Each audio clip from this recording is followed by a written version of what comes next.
Good evening, YTPC people. This is old preacher man Piper, Doc Hatfield, here with talking to you again. Wanted to make this video before I headed off to bed.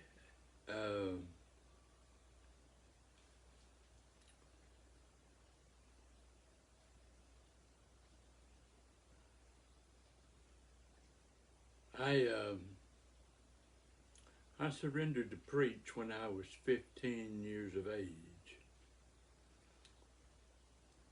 I had been doing a lot of weightlifting, a lot of bodybuilding. I had by the time I was 15, I was able to bench press 400 pounds.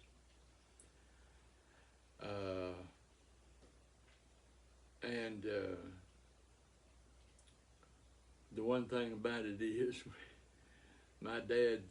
in my dad's church, you didn't surrender to preach unless you was ready to preach. I surrendered to preach on Sunday night, and my dad announced to the people that next Sunday night I'd be preaching. And I thought, oh my goodness sakes alive, I don't know what I'm going to do now. But anyway, the next Sunday night I did preach on that Sunday night. And every Sunday night after church, the people usually would come out of the church, and we would stand around and visit and just fellowship together for a while, and just slowly, just one by one, leave. And so this particular Sunday night was my first Sunday night to ever preach.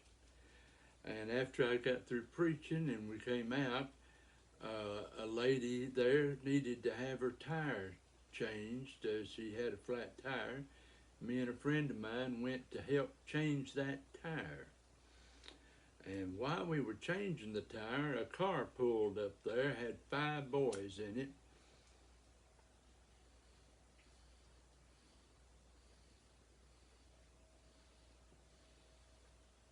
They were in a convertible, and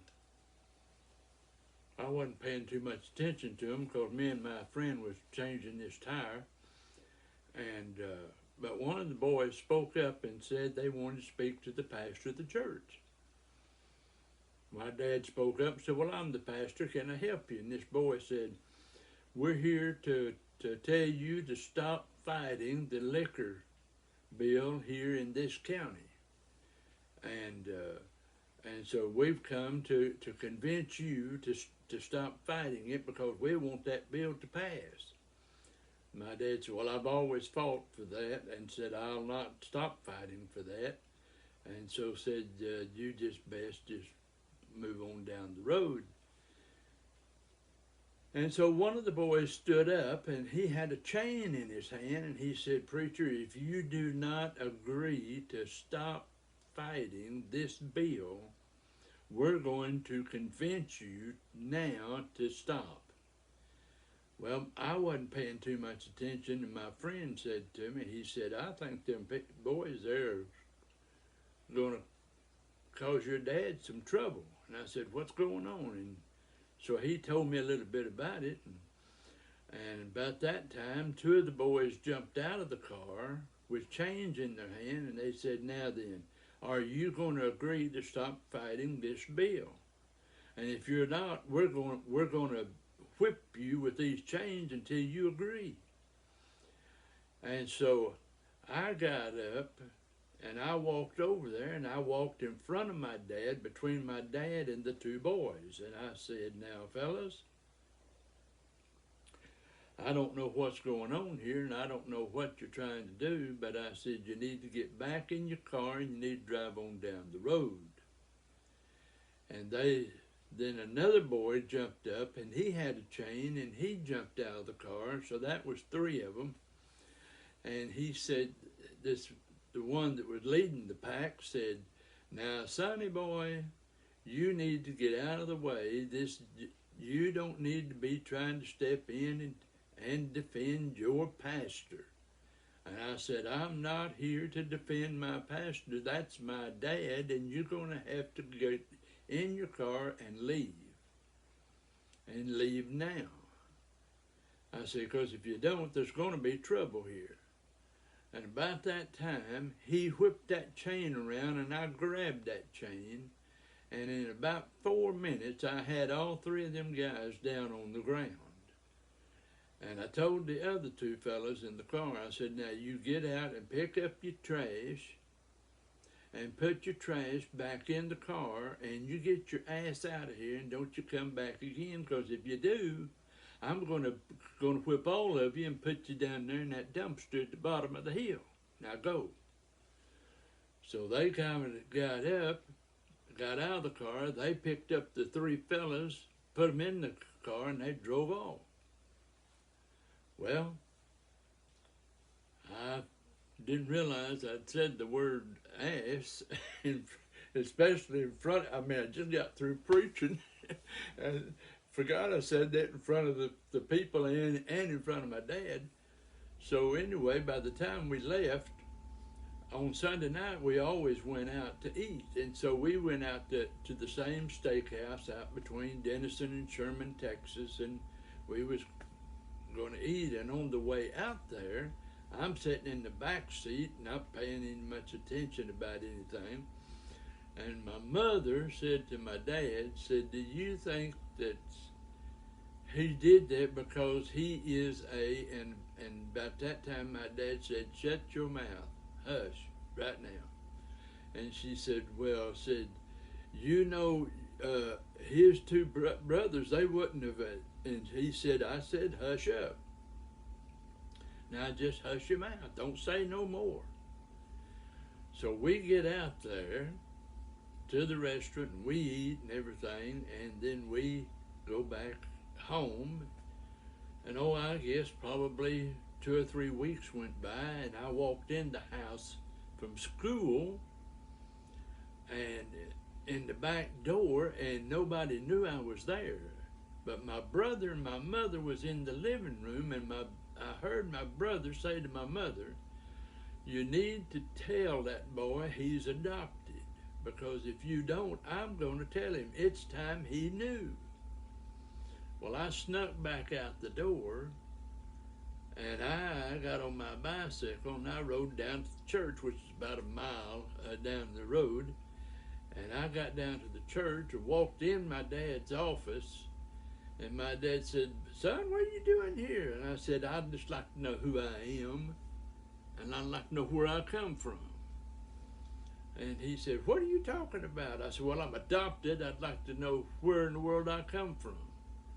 Well, he jumped up from there, and he come around that desk, and he said, let's go. And so we went out. He put my bicycle in the back of the car. We went to the house.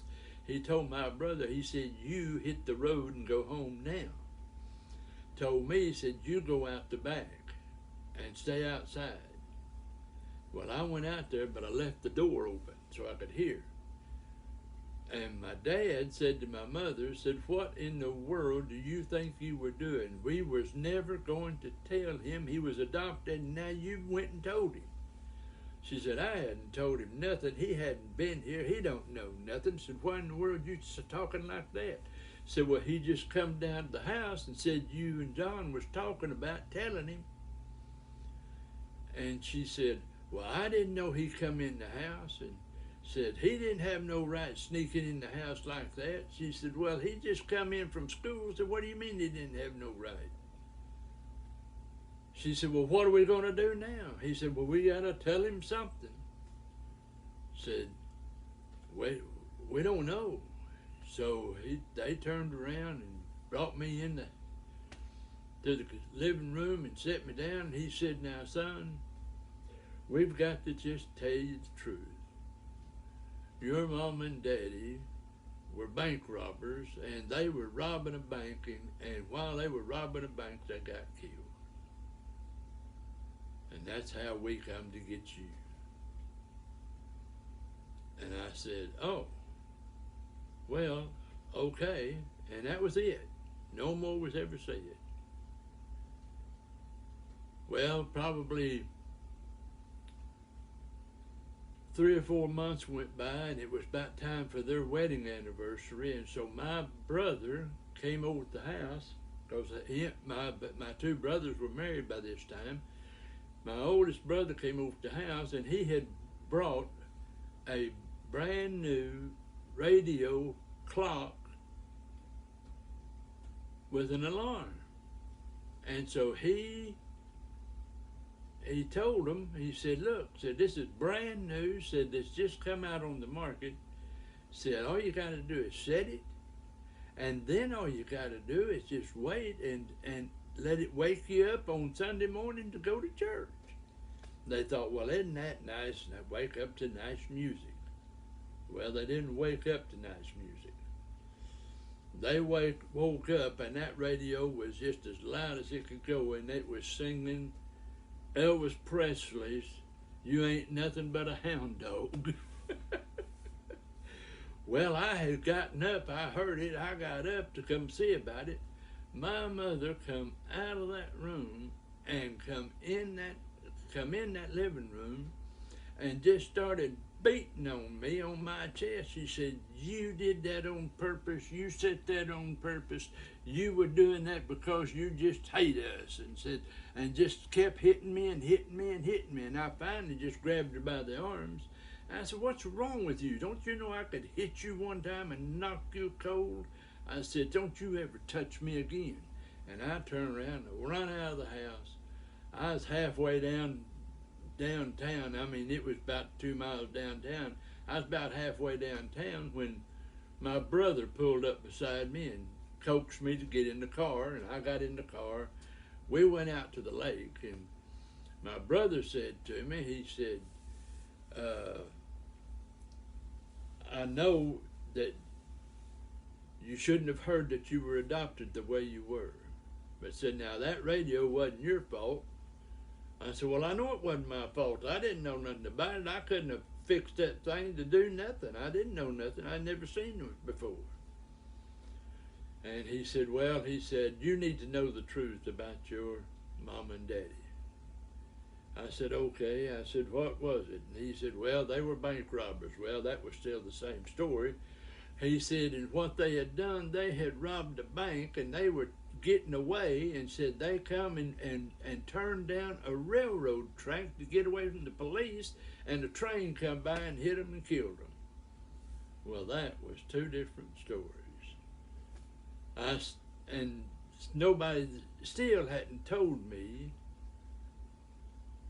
what my real name was. And so that's probably the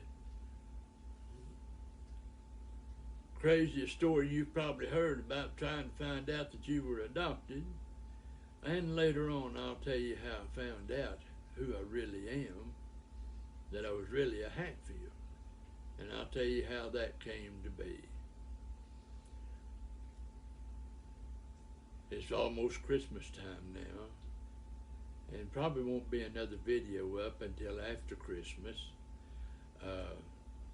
We don't do anything special around here. It's just me and my wife, she'll be working probably either Christmas Eve or Christmas Day. She always does that to help one of the other nurses that has children, so they can be off, so they can be with their children. And so when we got married, she told me she did that all the time. And she said, now, if you don't want me to doing that, I won't do it. I said, no, that's fine with me. I said, I never did experience Christmas anyway, so I said, it won't never bother me. And so that's probably what she'll be doing, and me, I'll be just sitting here, and hopefully I'll get her to make another pumpkin pie. She makes the best in the world, and I'll be probably eating a little pumpkin pie and sitting and probably watching some videos right here on YouTube. Well, now let me end this by just saying, I pray that the good Lord will bless you this Christmas season. I pray that He'll supply your every need, and He'll take care of every circumstance in your life. I pray that all the traveling that y'all will do and that your families will do, coming and seeing you or you going to seeing them, that you'll be safe on your journeys there, and you'll be safe on your journeys home, and that everything will be fine, and everybody will have a good time, and that y'all will get plenty to eat on Christmas so that you can take a good nap in the afternoon after eating and just filling yourself up to overflowing. And until then, we'll see you the next time that we're on. Bye-bye.